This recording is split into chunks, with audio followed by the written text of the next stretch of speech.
Bonsoir mesdames et messieurs et bienvenue sur le plateau d'Afrique Santé, l'hôpital à information sanitaire. Le débat qui nous rassemble aujourd'hui porte sur les problèmes d'accouchement en Afrique, comment se déroule le processus de grossesse, comment expliquer ce fort taux de décès. Vous me pardonnez l'expression. Nous allons analyser de beau en long ces causes. Et pour ce faire, nous recevons notre consultant. J'ai nommé Dr Roger Tapa. Bienvenue Dr Roger Tapa.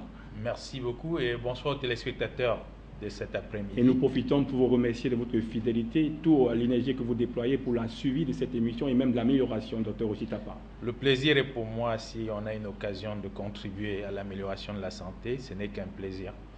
Et nous rappelons que vous êtes promoteur du ONL Concept et en plus médecin de santé publique. Tout à fait, tout à fait. Nous continuons notre présentation. Monsieur Hassan Dongo, qui est représentant de la société civile et qui est coordinateur national de l'Association nationale des drépanocytaires. Nous sommes très grés de vous recevoir sur le plateau. Bonsoir, monsieur le cadre. Merci de me recevoir sur votre plateau. J'espère que tous les Africains qui nous suivent ce soir tireront de meilleurs conseils sur ce que nous allons pouvoir échanger avec eux ce soir. La présentation ainsi faite, nous allons consolider le décor avec le visionnage de ce tout premier élément. Regardons ensemble. Être enceinte alors que l'on sort de l'enfance, c'est ce qui arrive chaque année à de nombreuses adolescentes, par accident ou par choix. Je crois qu'il y a 10 000 grossesses adolescentes par an en France, dont à peu près 9 000 ou 9 500 aboutissent à un IVG. Et c'est un grand progrès.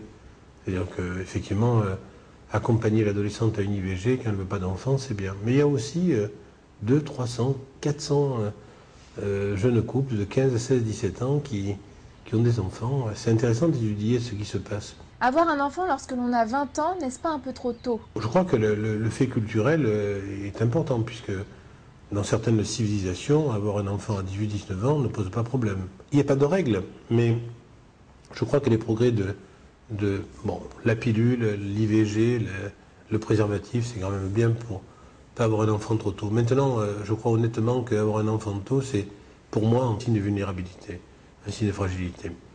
Mais ce propos est peut-être faux par rapport à des gens qui vont très bien, qui veulent avoir un enfant à 16 ans, mais que je ne vois pas en consultation. Comment ces jeunes parents parviennent-ils à s'occuper de leur enfant? Le plus souvent, malgré tout, c'est les néo-grands-parents qui ont 35 ans qui élèvent les enfants, quoi.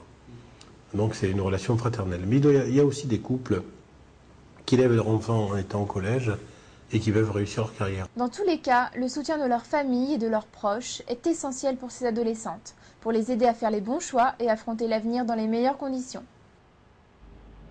Image parlante et servant d'illustration à notre décor, à l'approvisionnement de notre intelligentsia. Docteur Roger Tapa, on fait un constat, les complications liées aux grossesses chez les femmes adolescentes, on les appelle adolescentes mères communément, et comment expliquer ce fort taux de décès chez les femmes adolescentes, c'est les jeunes filles?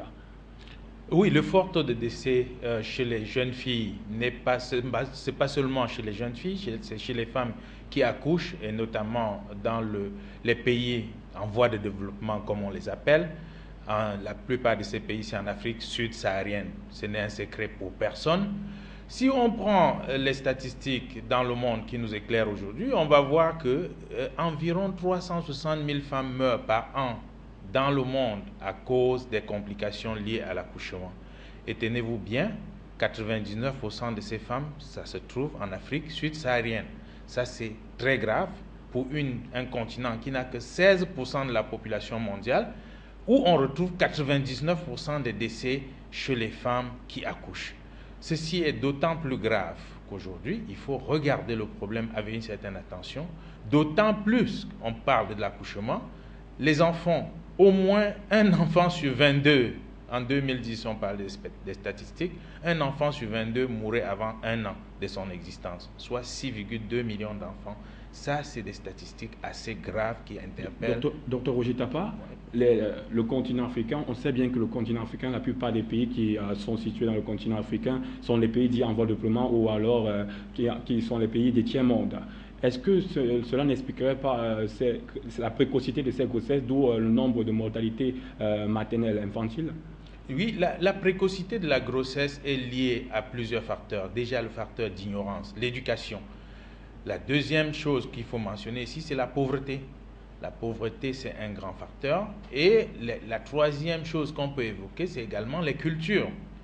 Dans les pays avancé, il y a une éducation qui est mise en place, il y a un système de suivi qui est mis en place pour les populations avant un certain âge. En Afrique, le corollaire est le même presque dans tous les pays en Afrique subsaharienne. C'est un domaine complètement laissé pour compte où on navigue encore à vue. Il faut le dire, il n'y a pas de politique sanitaire réelle, il n'y a pas de politique en matière de protection maternelle et infantile réelle.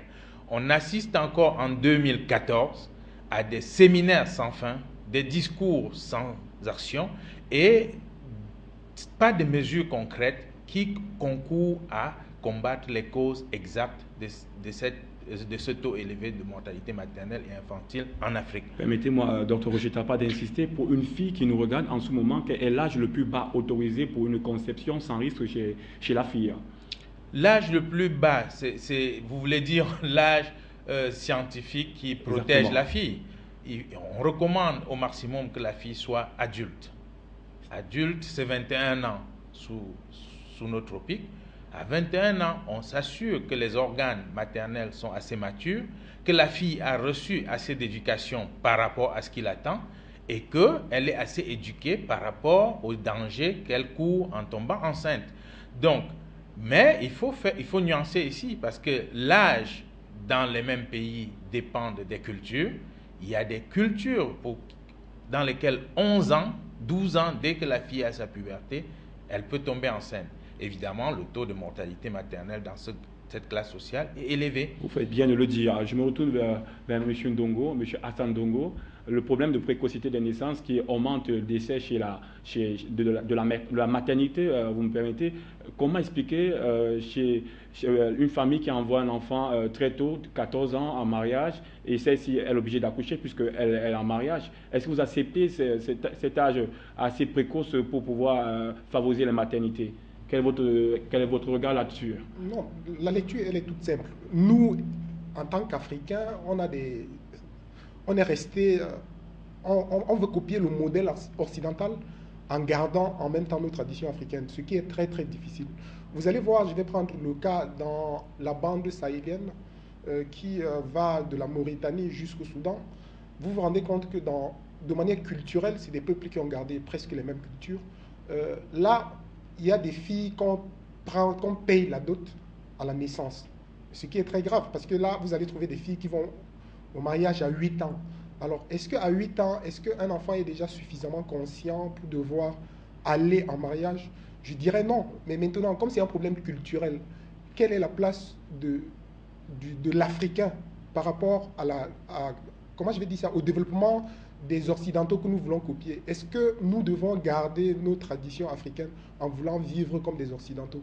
Là, c'est toute la problématique. Donc moi, je pense que regarder dans l'œil de l'Africain, de ceux qui veulent garder la tradition africaine, moi je pense que les Africains voudraient garder leur tradition. Mais est-ce qu'en gardant leur tradition, est-ce qu'ils avancent dans la société? Je dirais non. Parce que quand je vous ai parlé de la bande sahélienne, là, vous allez trouver des peuples là-bas, des enfants qui vont en mariage à 8 ans. Mon Dieu, 8 ans.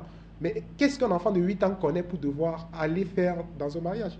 Voilà toute la problématique. Donc, je pense que, vu les choses de cet angle-là, on a toutes les chances d'avoir un taux de mortalité très très élevé.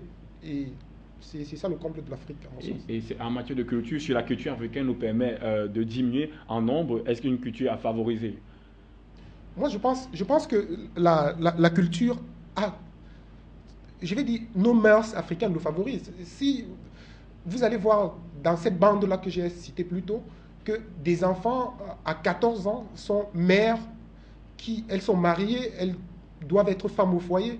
Vous voyez un peu tout l'impact. J'ai un célèbre grand frère qui disait que quand on veut célébrer la femme africaine, on parlera de la vraie femme africaine. Parce que je vais vous peindre un tableau, juste pour que vous voyez de quoi est-ce que je veux parler.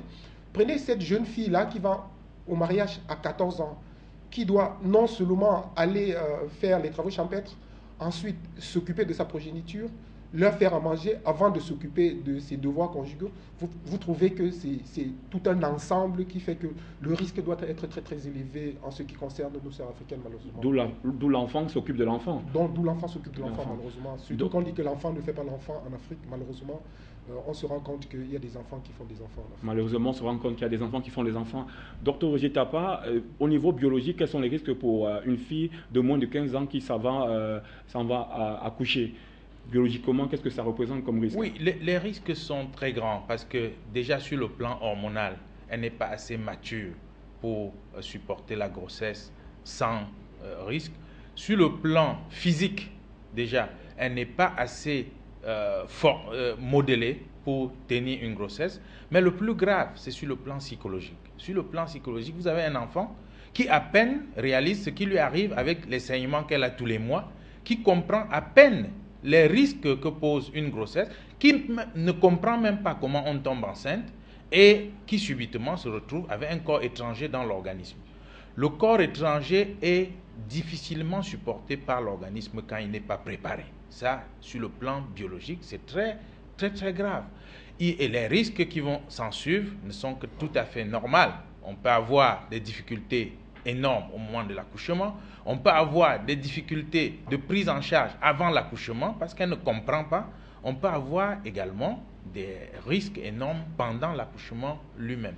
Tout ça, ça concourt à une bonne partie des causes qu'on peut évoquer, mais il faut remarquer que les causes humaines font une grosse partie de la mortalité maternelle et infantile, qu'on aura peut-être l'occasion d'évoquer. Les causes humaines ici, c'est quand vous regardez les hôpitaux en Afrique, vous allez remarquer que, le plateau technique est médiocre dans les maternités, la plupart des maternités. Les maternités qui répondent un peu aux normes, c'est réservé pour les riches, c'est dans tous les pays africains. Et presque 90% de la population se débrouille dans les dépotoirs que nous appelons les salles d'accouchement. C'est sévère pour le dire, mais il est temps qu'on le dise. En Afrique, on n'honore pas la vie. Vous imaginez où on est, où on commence à vivre les premiers jours, comment on traite ces endroits en Afrique. Allez dans les hôpitaux, visitez les salles d'accouchement et vous comprendrez que les risques là, même ceux qui survivent parfois, c'est de la chance, comme on dit en Afrique. Donc, traiter un milieu où la vie commence, comme on le fait en Afrique, ne peut que prédisposer à un certain nombre de dangers. Autre chose, le comportement de ceux et celles-là même. Docteur Roger Tapa, quelles sont les normes sanitaires? C'est bien beau de dire qu'en Afrique, on a toujours regardé l'Afrique avec un certain pessimisme. Tout ce qui est négatif se trouve en Afrique, alors que nous sommes les Africains. Quelle est la norme sanitaire qu'il faut prodiguer pour un hôpital ou un centre hospitalier digne de ce nom en Afrique? Qu'est-ce qu'il faut, qu'est-ce qui manque? Quelle est la différence? Je veux dire, dans les salles, les maternités par exemple, au-delà, on parle là de la mortalité maternelle et infantile. Très brièvement pour la compréhension, quand les risques que court la femme qui vient accoucher, il y a les risques de saignement. Il y a les risques de saignement qui sont très grands, c'est environ 33% des causes. Il y a des risques il y a des risques liés au fait que l'utérus comprime le diaphragme, qui est le plus grand muscle respiratoire, et donc il y a des risques respiratoires graves. Ça, il faut qu'on se le dise. Et donc, quand vous regardez nos maternités, j'y suis allé peut-être très loin tout à l'heure, mais c'est exprès. Vous voyez un milieu où la vie commence, où il faut maintenir la mère qui est en train de donner la vie et en même temps entretenir l'enfant qui vient à la vie. Il n'y a pas l'élément essentiel de la vie. Combien de maternités en Afrique ont l'oxygène? L'oxygène médical qui aujourd'hui paraît